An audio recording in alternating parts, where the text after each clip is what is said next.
जयपत सिंघानिया ने ये डिसीजन लिया कि अब उनकी कंपनी उनका बेटा गौतम सिंघानिया ही चलाएगा।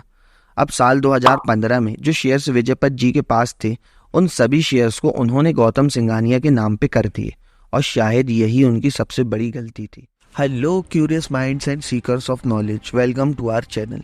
तो आज की वीडियो में हम बात करेंगे रेमंड ग्रुप के बारे में कि हाल ही में रेमंड ग्रुप में क्या क्या कंट्रोवर्सीज चल रही हैं और क्यों रेमंड के इन्वेस्टर्स को लॉस हो रहा है। अब रेमंड के स्टॉक्स प्राइस में उतार चढ़ाव का क्या रीज़न है, वो है इनका फैमिली इश्यूज।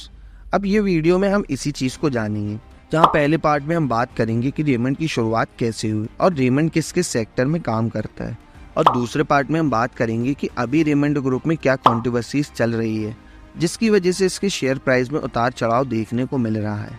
और at the end of the video हम ये जानेंगे कि हमें इसमें इन्वेस्टमेंट करना चाहिए या फिर नहीं, इसलिए वीडियो को एंड तक देखें।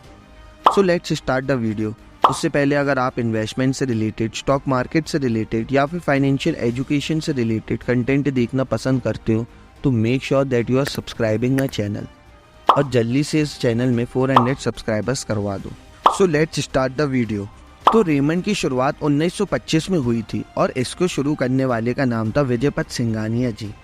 रेमंड की शुरुआत हुई थी एक छोटे वुलन मिल से जो कि महाराष्ट्र थाने के छोटे से टाउन में स्थित था। ओवर द ईयर्स कंपनी ने अपने ऑफरिंग को डाइवर्सिफाई किया और क्वालिटी फैब्रिक और क्लोथिंग के साथ जुड़ गए। विजयपत जी की लीडरशिप ने रेमंड को टेक्सटाइल सेक्टर के पावर हाउस में बदल दिया। विजयपत सिंघानिया जी के गाइडेंस में रेमंड ने अपने ऑपरेशन और प्रोडक्ट रेंज को एक्सपेंड किया और अपने प्रेजेंस को डोमेस्टिक और इंटरनेशनल मार्केट में रिप्रेजेंट किया। अब ये कंपनी ओवर द ईयर्स एक ब्रांड बन गई और विजयपत सिंघानिया ने अपनी रेमंड ग्रुप को एक ब्रांड के नाम पे, एक सिंबल के नाम पे रिप्रेजेंट कर दिया। अब विजयपत जी ने मार्केटिंग स्ट्रेटजीज की वजह से, उनके प्रोडक्ट्स में दम होने की वजह से ये बहुत जल्दी एक बहुत बड़ी ब्रांड इन्होंने बना ली और आज रेमंड ग्रुप की वैल्यू 11,000 करोड़ रुपए की है। अब ऐसे तो रेमंड का मेन बिजनेस है फैब्रिक्स का, लेकिन धीरे धीरे रेमंड ग्रुप एक्सपेंड होते होते सारे सेक्टर्स में काम करने लगा, जैसे fabric, garments, cement, steel, newspaper, air charter services और कॉन्डम्स के बिजनेस में ये काम करने लगा और यहाँ पर इनका अच्छा ग्रोथ भी हो रहा था और इन्वेस्टर्स को भी अपने सेफ पोजीशन मिल रही थी। अब टाइम के साथ साथ विजयपत जी को अपने बिजनेस को आगे बढ़ाने के लिए किसी और के हाथों में देना था जो इस बिजनेस को काफ़ी अच्छे से संभाल सके। अब यहाँ इस वीडियो का सेकेंड पार्ट स्टार्ट होता है कि जहाँ हम डिस्कस करेंगे कि कंपनी की कंट्रोवर्सीज के बारे में और इसके शेयर्स में हमें उतार चढ़ाव क्यों देखने मिल रहे हैं वो जानेंगे। अब जो कि विजयपत जी को अपनी कंपनी को किसी और के हैंडओवर करना था, तो अब कंपनी का जब प्राइम टाइम चल रहा था तब कंपनी में विजयपत जी के बेटे गौतम सिंघानिया भी काम करते थे। अब बड़े बड़े फैसलों में गौतम सिंघानिया जी भी इन्वॉल्व रहते थे।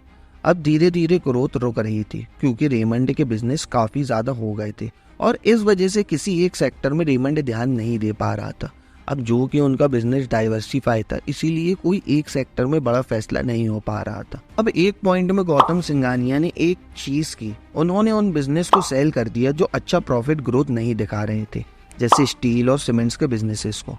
अब ये बिजनेसेस को सेल करके टोटल 1200 करोड़ आए और इसमें से 600 करोड़ रुपए का रेमंड ग्रुप ने लोन चुका दिया और बाकी के जो 600 करोड़ रुपए बचे थे वो कंपनी के ग्रोथ में लगा दिया। अब इस डिसीजन की वजह से कंपनी जो अपने बिजनेसेस में, जहां वो ऑलरेडी प्रॉफिट में थी, उन बिजनेसों में उन्होंने 600 करोड़ रुपए इन्वेस्ट करके उन बिजनेसेस को और दोगुना तिगुना कर दिया और यही डिसीजन की वजह से कंपनी को बहुत अच्छा प्रॉफिट हुआ और विजयपत सिंघानिया ने ये डिसीजन लिया कि अब उनकी कंपनी उनका बेटा गौतम सिंघानिया ही चलाएगा।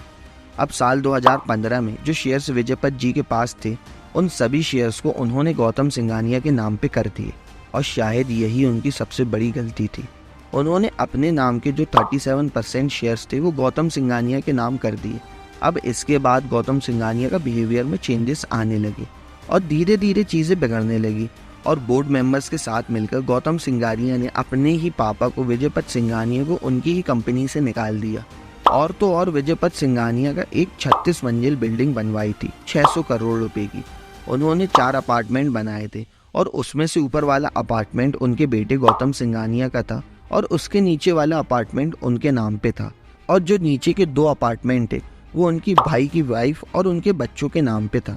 अब इसके बाद भी गौतम सिंघानिया ने अपने ही पिता को उनके घर से निकाल दिया फिर उन्होंने अपने बेटे के खिलाफ केस कर दिया। अनफॉर्चुनेटली ये केस भी रेमंड ग्रुप के फैसले में गया, क्योंकि उस अपार्टमेंट में रेमंड ग्रुप के मेन मेंबर का ज़्यादा अधिकार था।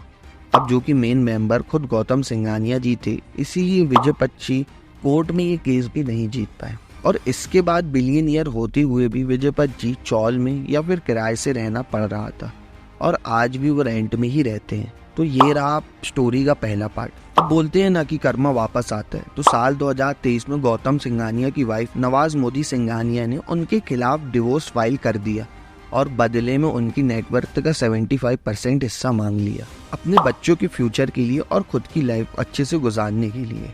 अब गौतम सिंघानिया की 2 बेटियां थी और डिवोर्स की वजह थी लड़ाई होना। नवाज मोदी का कहना है कि उनके पति गौतम सिंघानिया ने उन पर हाथ उठाया, और रिसेंटली रेमंड की पार्टी जब चल रही थी तो उसमें भी उनकी वाइफ को ही अंदर एंट्री नहीं मिली। अब ये सब कंट्रोवर्सीज देखकर रेमंड ग्रुप के स्टॉक्स डाउन जा रहे थे, और मेन रीज़न भी यही है कि इनके स्टॉक्स में इतनी ज़्यादा गिरावट देखने को मिल रही है, क्योंकि इनके फैमिली के ही इशू इतने ज़्यादा हैं कि कोई एक दूसरे के लिए अच्छे से स्टैंड नहीं करता है। अब जो कि गौतम सिंघानिया की नेटवर्क का 75% नवाज मोदी ने ही ले लिया था, तो ये न्यूज़ सुनकर काफ़ी पुराने इन्वेस्टर्स अपनी होल्डिंग को सेल कर रहे थे, और यही सब फैमिली कंट्रोवर्सीज की वजह से इनके स्टॉक्स में गिरावट आ रही है। अब यहाँ एक क्वेश्चन आता है कि इसका फ्यूचर क्या होगा, इसमें आगे क्या हो सकता है, इसमें इन्वेस्टमेंट करना चाहिए या फिर नहीं। अब ये जानने से पहले अगर अभी तक वीडियो आपको इन्फॉर्मेटिव लग रही हो तो प्लीज़ इस वीडियो को लाइक कर देना और दूसरों के साथ शेयर करना, और एट दी एंड इस चैनल को भी सब्सक्राइब करके जाना। तो अब क्वेश्चन यही आता है कि हमें इसमें इन्वेस्टमेंट करना चाहिए या फिर नहीं। अब जो कि ये केस अभी भी चल रहा है, तो अभी भी यही चांसेस सामने आ रहे हैं कि रेमंड ग्रुप के शेयर प्राइस में और गिरावट शायद देखने को मिल सकती है, क्योंकि जैसे जैसे नई नई कंट्रोवर्सीज आती जाएगी वैसे वैसे इसमें शेयर प्राइसेस नीचे जाते जाएंगे, और अभी तो इस फैमिली में बहुत कंट्रोवर्सीज आना बाकी है। इसलिए मेरा आंसर रहेगा कि अभी मैं इसमें इन्वेस्टमेंट नहीं करूँगा। अब आपको अगर इन्वेस्टमेंट करना हो या नहीं भी करना हो तो आप उसके लिए अपनी खुद की रिसर्च ज़रूर से कर लेना, और जिन्होंने पहले से ही इन्वेस्टमेंट करके रखा हो तो उनके लिए यही सजेशन रहेगा कि आप अपनी इन्वेस्टमेंट को होल्ड करके रखो, जो आपको लॉस हुआ उसको रिकवर करो और फिर एग्जिट लो। और हाँ, अभी और टाइम तक ये स्टॉक से नीचे ही रहेगा, इसलिए अगर ज़्यादा बड़ा लॉस है तो आप इसमें होल्ड करे रहो, लेकिन अगर आपको ऐसा लॉस है जिससे आपको फ़र्क नहीं पड़ता तो आप एग्जिट भी ले सकते हो। अब ये डिसीजन भी टोटल आपके ऊपर ही है। आप इस वीडियो को रिसर्च के लिए यूज़ करना, आप मेरी बातों पे पूरा डिपेंड मत हो जाना। So conclusion of the video ये है कि बिलियनर होकर भी विजय पत जी ने फाइनेंशियल मिस्टेक की, अपने सारे शेयर्स अपने बेटे गौतम सिंघानिया के नाम पर कर दिए, और उनको अपने शेयर्स अपने पास ही रखना था, और आफ्टर डेथ एग्रीमेंट बनवा के मरने के बाद ये शेयर्स उनको अपने बेटे के नाम पे करना था। तो आपको एक यहाँ पे फाइनेंशियल नॉलेज मिलती है तो मे भी आपके फ्यूचर में काम भी आ सकती है। So that's all in this video. Please drop a like if you find this video helpful and dislike it if there was any mistake. So bye bye and have a great life.